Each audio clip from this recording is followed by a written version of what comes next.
And that's why it's been nice in a weird way the last couple of years, because there's been one news story, hasn't there? There's been a bit of that, but there's been less of it broadly, you know? All of us have sort of the same opinion. I'm not talking about COVID, I mean Prince Andrew. He has had what I'd like to call a big year, has he not? I think Prince Andrew would have liked COVID, I think. I think New Year's Eve 2019, he's sort of thinking, I really hope something big happens. Global, historic. Just takes the edge off that interview I just did where I said I didn't fuck that 16-year-old because I went to Pizza Express. What? You can do both, am I right? Anyway, look,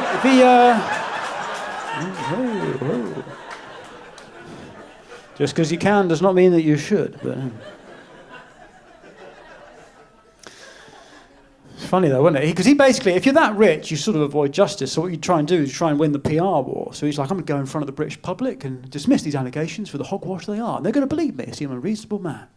And we as a nation went, no, I think you did it. You got a weird neck. I think you did it. And I think the reason we think he did it, aside from the evidence, is that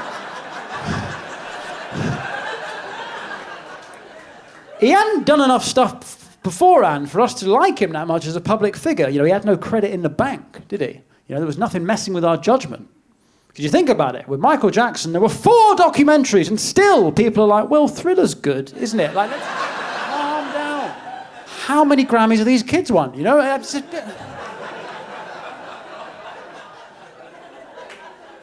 music's too good. R. Kelly, he's in jail now. The worst human that's ever lived. He's so bad that his victims were so many, you could binge a box set. That's how bad he was. A box set. And still, people are singing Ignition. It's too catchy. That's the problem. Music's too good, you get away with it. Because think about it. When they came for Rolf Harris, we were like, yeah, send him down. Fine, actually. Well, I can't play the wobble board anymore. Who gives a fuck? And then we were like, can you take Cliff Richard as well? Completely innocent. No, just take him, please. Please. He's weird. Please, just take him.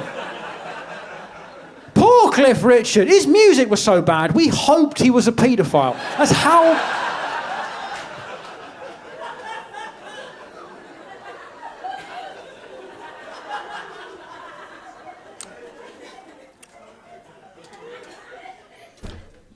I didn't even think that was the worst royal interview, though. For me, that was the Harry and Meghan one. Fuck.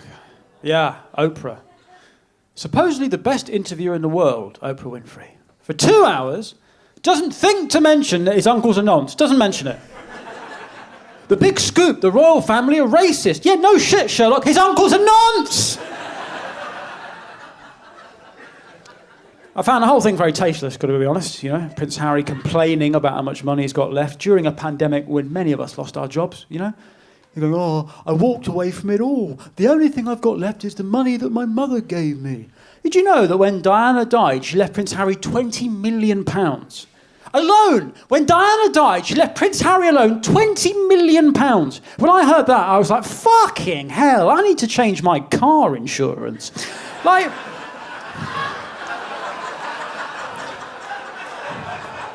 What kind of policy was she on? That she wrote off a car abroad and still... I need to call the Admiral in the morning. I've only got fire and theft. Fuck me, I'm being robbed blind. It pays to shop around. That's her legacy, I think. That's her legacy.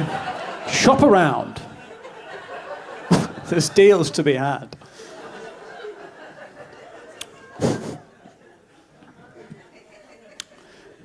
But I find it fascinating how you can, like, dance to music, like, even though you know the person that made it was guilty of egregious stuff, you know. But it's funny, it's a visceral thing, music, and all this stuff's in the head. But I'm interested in it because it doesn't exist with comedy, you know. There's no such thing as...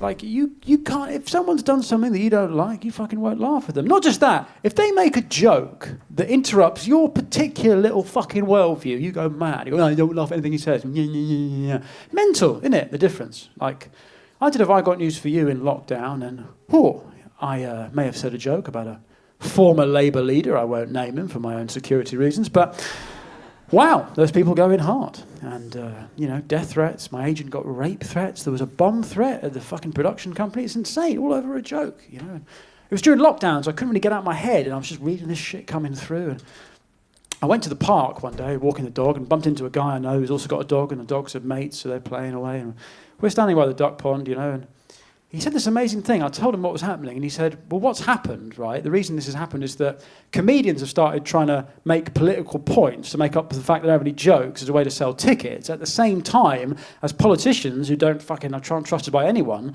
they're trying to make jokes as a way of winning votes, and everyone's got all confused about who can say what, Like he said, I'm a gay guy. I don't give a shit what a comedian says because nothing they say means anything. Everything they say is for a laugh. When a politician does it, they have a duty to represent people. They don't get the same privilege. Amazing, isn't it?